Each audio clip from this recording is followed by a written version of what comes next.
फैजी और तूब बहुत खुश थे क्योंकि आज उनके बाबा मंडी से कुर्बानी का जानवर लाने वाले थे।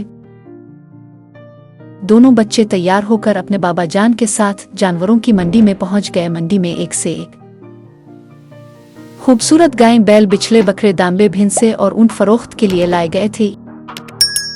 ये एक आरजी मंडी थी जो शहर से दूर लगाई थी।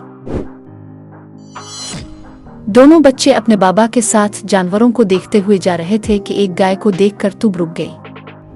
देखें बाबा, ये बहुत खूबसूरत गाय है, इसे खरीद लेते हैं।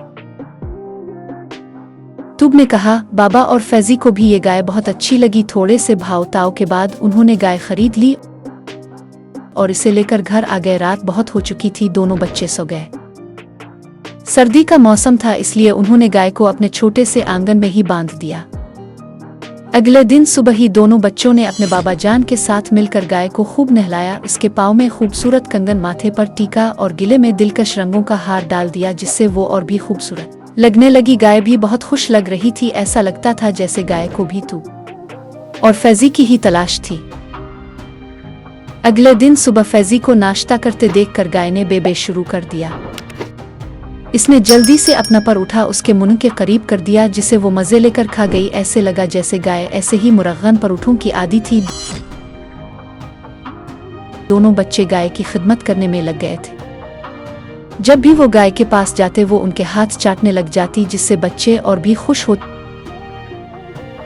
तूब से तो इसका प्यार देखने वाला था। वो हर वक्त तूब को देखती रहती थी। जब भी तूब कोई चीज खुलाने के लिए इसके करीब जाती, गाय तो जैसे गहरी सोच में गुम हो जाती। बेटा जल्दी करो, गाय आ गई है, इसको बांधो। अम्मा ने बिल्लो से कहा। अम्मा, इस दफा गाय का बच्चा मेरा होगा। बिल्लो कहने लगी। बिल्लो अपनी अम्मा और अब्बा फजलुद्दीन के साथ एक दूर दराज देहात में रहती थी। खेती बाड़ी करना और जानवर पालना इस खानदान का पेशा था। उनके घर में बहुत सारे जानवर थे। बिल्लो को अपने जानवर से बहुत प्यार था। उनके घर में एक गाय, 3 बकरियां, बहुत सी मुर्गियां, चूजे, एक खूबसूरत बली और घर की हिफाजत के लिए एक कुत्ता भी था। कुछ ही दिनों बाद गाय ने एक खूबसूरत बच्चा दिया। बिल्लो ने इसका नाम बंटी रख दिया। बिल्लो दिन रात गाय और उसके बच्चे की खिदमत करती। बंटी अब बड़ी हो गई थी, इसलिए वो घर भर में दौड़ती फुर्ती थी। बिल्लो जिधर जाती बंटी भी उसके साथ जाती। बंटी अपनी माँ के पास सोने के बजाय बिल्लो के पलंग के पास ही सो जाती और थोड़ी थोड़ी देर बाद बिल्लो के हाथ पीर को चाटती रहती।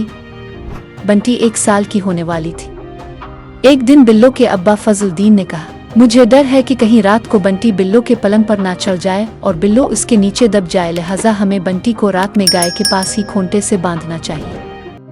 अब्बा के बेहद इसरार के बाद बिल्लो बंटी को खोंटे से बांधने पर राजी हुई। एक दफा बंटी बीमार हो गई और उसने खाना पीना छोड़ दिया, तो बिल्लो दिन रात बंटी की तीमारदारी में लगी रही।